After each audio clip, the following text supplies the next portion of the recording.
আজকের এই ভিডিওর মাধ্যমে আমরা জেনে নেব গ্রামীণ রোজগার গ্যারেন্টি কার্ড অথবা জব কার্ডের জন্য এই আবেদনপত্র ফর্মটি কিভাবে পূরণ করবেন এবং এই ফর্মটি আপনারা কোথা থেকে সংগ্রহ করবেন। দেখুন, ফর্মের প্রথমেই এখানে আপনারা আপনাদের নিজেদের ব্লকের নাম লিখবেন। এবার এখানে বিষয়টি দেওয়া রয়েছে গ্রামীণ রোজগার গ্যারেন্টি কার্ডের জন্য আবেদনপত্র।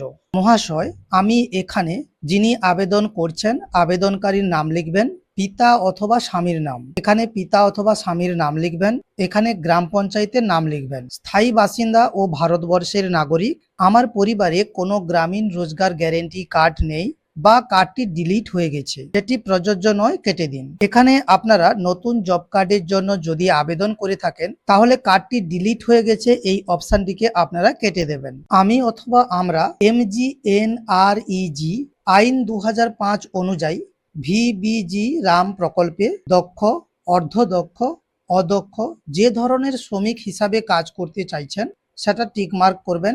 শ্রমিক হিসাবে কাজের জন্য আবেদন করতে চাই, অনুগ্রহপূর্বক আমার আবেদনটি গ্রহণ করুন। আমার পরিবারের সকল তথ্য এই আবেদনের সাথে যুক্ত করা হলো। এবার এখানে যে তারিখে আপনারা এই ফর্মটি জমা করবেন সেই তারিখটি লিখবেন, এখানে আবেদনকারীর স্বাক্ষর করবেন, এখানে মোবাইল নম্বর বসাবেন। এবার নিম্নলিখিত নথিপত্রের ফটোকপি হিসেবে যেগুলো আপনাদের সংযুক্ত করতে হবে তা হলো ভোটার কার্ড, আধার কার্ড, ব্যাংকের পাসবইয়ের প্রথম পাতা, জাতি শংসাপত্র যদি প্রযোজ্য হয় তাহলে দেবেন, গ্রামীণ রোজগার গ্যারেন্টি কার্ডের জেরক্স। যারা প্রথমবার আবেদন করছেন নতুনের জন্য তাদের জন্য এটা নয়, যাদের জব কার্ড থেকে নাম ডিলিট হয়ে গেছে তারা কিন্তু জব কার্ডের জেরক্স বা গ্যারেন্টি কার্ডের জেরক্সটা জমা দেবেন। এবার এখানে আধার সংক্রান্ত সম্মতিপত্র হিসাবে কিছু ডিটেলস আপনাদেরকে পূরণ করতে হবে। এখানে আবেদনকারীর নাম লিখবেন, যাদের জব কার্ড আছে তারা এখানে জব কার্ডের নাম্বার লিখবেন, যাদের জব কার্ড নেই প্রথমবার আবেদন করছেন আপনারা এই জায়গাটা ফাঁকা রেখে দেবেন। এখানে আধার নম্বর লিখবেন, এখানে তারিখ দেবেন, জমা দেওয়ার তারিখ, এখানে স্বাক্ষর অথবা টিপসই করবেন। এবার ফর্মের নেক্সট পেজে রয়েছে পারিবারিক তথ্য সংগ্রহের ফর্ম। প্রথমে আবেদনকারীর নাম লিখবেন, এখানে পিতা অথবা স্বামীর নাম, এখানে পরিবারের সদস্যের নাম লিখবেন। এবার বর্তমান ঠিকানা, এখানে গ্রামের নাম, এখানে মৌজার নাম, এখানে সংসদ নম্বর এবং এখানে গ্রাম পঞ্চায়েতের নাম লিখবেন।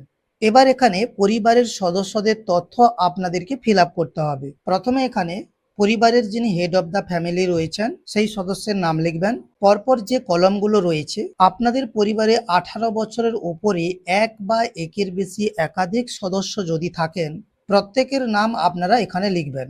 এখানে আধার কার্ড অনুযায়ী জন্ম তারিখ লিখবেন, যদি লিঙ্গ পুরুষ হয় তাহলে পুরুষ লিখবেন, স্ত্রী হলে স্ত্রী লিখবেন, অন্যথায় অন্যান্য হলে অন্যান্য এখানে লিখবেন। যদি আপনাদের SC ST অথবা OBC কোনো কার্ড থাকে তাহলে আপনারা সেটা এখানে উল্লেখ করবেন, আর যদি জেনারেল হন তাহলে জেনারেল এটা উল্লেখ করবেন।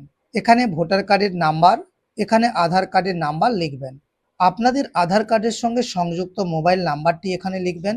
এবার শেষ কলমে রয়েছে ব্যাংকের তথ্য, এখানে ব্যাংকের নাম সহ শাখার নাম, কোড নাম্বার, অ্যাকাউন্ট নাম্বার সবকিছু ডিটেলস সঠিকভাবে আপনাদের কিন্তু ফিল আপ করতে হবে।